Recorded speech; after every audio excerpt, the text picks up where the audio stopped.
Let's be honest, social media can be a powerful tool in recovery, or a total trap. You can get inspired, encouraged, and connected, or you can scroll for 10 minutes and feel triggered, judged, and drained. Sometimes it happens at the exact same time. We're living in a time where posting about recovery is more acceptable than ever, and that's a beautiful thing. I've seen lives change because someone was brave enough to tell the truth online. But I've also seen people relapse in silence because they were too busy looking like they had it all together on Instagram. That's why we're doing this video. Not to tell you to get off social media, but to help you use it without sabotaging your peace, your progress, or your purpose. Because if you're going to share your story, follow other people's journeys, or build a recovery platform, you need to know how to do it with boundaries, wisdom, and truth. Let's talk about how to stay sober, stay focused, and stay grounded, even when you're online.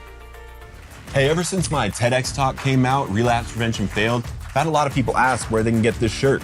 So I went ahead and made a merch shop for you. It's a drop ship, so would love to get you some of these shirts. You can see them right below. Every one of these supports this channel and supports this message, getting to more people in recovery. And if you get one, make sure to send me an email at adam@recoveredonpurpose.org, and I'd love to send you something else. Let's break it down. Social media isn't all good or all bad. It's just powerful. And anything powerful has to be handled with intention. The good side? Social media can literally save lives. You can connect with people in recovery who live halfway across the world. You can watch stories that make you feel seen. You can share your journey, speak your truth, and encourage others who are still struggling. I've seen someone post a 30-second clip about their sobriety and get messages like, "I was about to relapse and your video stopped me." That's real. But then there's the bad. The comparison, the ego traps, the highlight reels. You start feeling like your recovery isn't exciting enough or pure enough because it doesn't look like someone else's filtered life. You start chasing likes instead of living truth. And finally, there's the dangerous. Scrolling late at night and running into content that triggers old memories.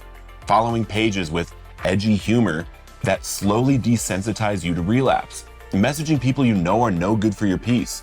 Before you even realize it, you've wandered back into emotional territory that your recovery can't afford. The goal here isn't fear, it's awareness. Because when you know what you're dealing with, you can start using the tool instead of letting the tool use you. And that's where ownership begins. Here's something a lot of people don't want to admit. Social media is not a safe space. It's not built for your healing. It's not designed for your sobriety. It's not filtered by spiritual principles or 12-step traditions. And it's not supposed to be. The internet is open source life, and anyone can say anything, post anything, and pretend to be anyone, including people in recovery. That's not a reason to avoid it. It's a reason to show up with your eyes open and your guard up. You're not walking into a recovery meeting when you open Instagram or TikTok. You're walking into a global feed of opinions, temptations, half-truths, and highlight reels. And if you expect it to nurture your peace 100% of the time, you're setting yourself up for disappointment. The goal is not to make social media a safe space. The goal is to make you a stable, grounded, and spiritually fit person, so that when you step into that space, you know exactly who you are and what you're doing there. Recovery doesn't mean you avoid life. It means you learn how to walk into life on purpose, with boundaries, with intention, and with God at the center. So don't expect social media to take care of you. You take care of you.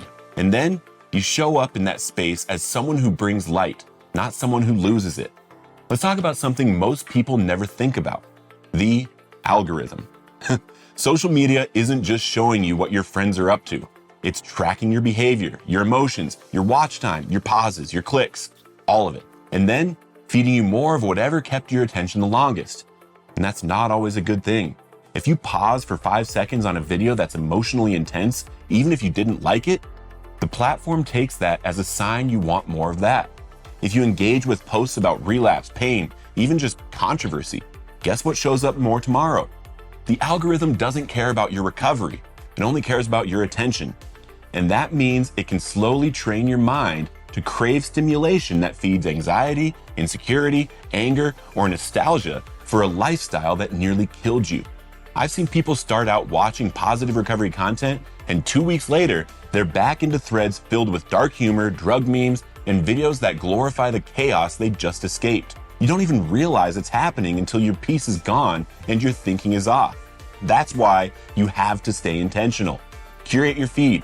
Unfollow what doesn't feed your spirit. Block what makes you feel less than. The algorithm is strong, but your awareness is stronger. You can't let it lead. You have to lead. Here's the question I get all the time. Should I share my recovery story online? And the answer is maybe.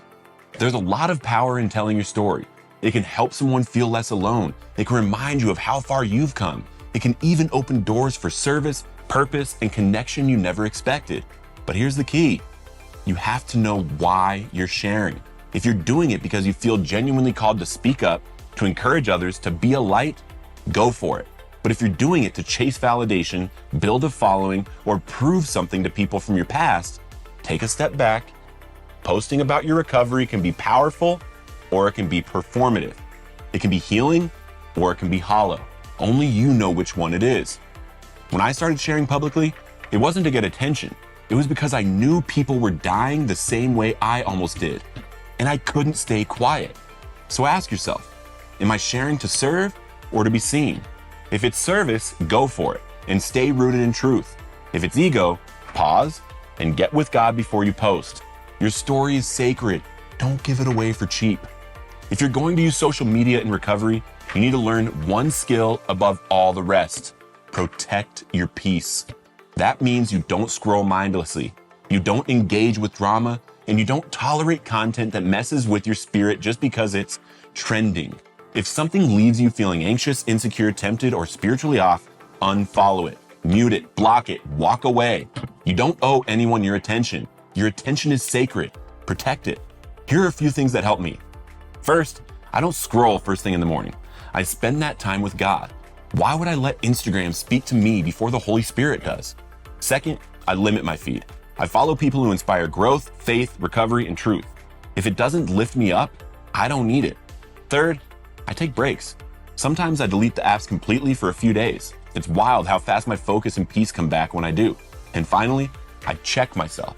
If I catch myself comparing, flexing, or chasing attention, I log off and I recenter. Social media is a tool. It can't be your identity. It can't be your escape. And it definitely can't be your source of validation. Use it, don't let it use you. Because in recovery, your peace isn't optional, it's everything. Let me share some of the boundaries I've set with social media that have helped me stay free. Not just sober, but actually free. First, I don't post anything when I'm emotionally off. If I'm angry, insecure, or even overly hyped, I wait. Because I've learned that my message is strongest when it comes from peace, not impulse. Second, I don't read every comment. I'll respond to the ones that matter, the ones where someone's asking for help or saying they've been encouraged, but I don't waste time arguing with people who just want to be negative. That energy doesn't serve my purpose, and it doesn't serve them either. Third, I don't follow people just because they're in recovery. I follow people who live aligned with truth. That means they walk it like they talk it. They're growing, they're helping. They're not just building a following, they're building impact. Fourth, I ask God before I post anything meaningful. I literally pray over my content. I say, God, let this reach the person who needs it and let it come from your heart, not mine.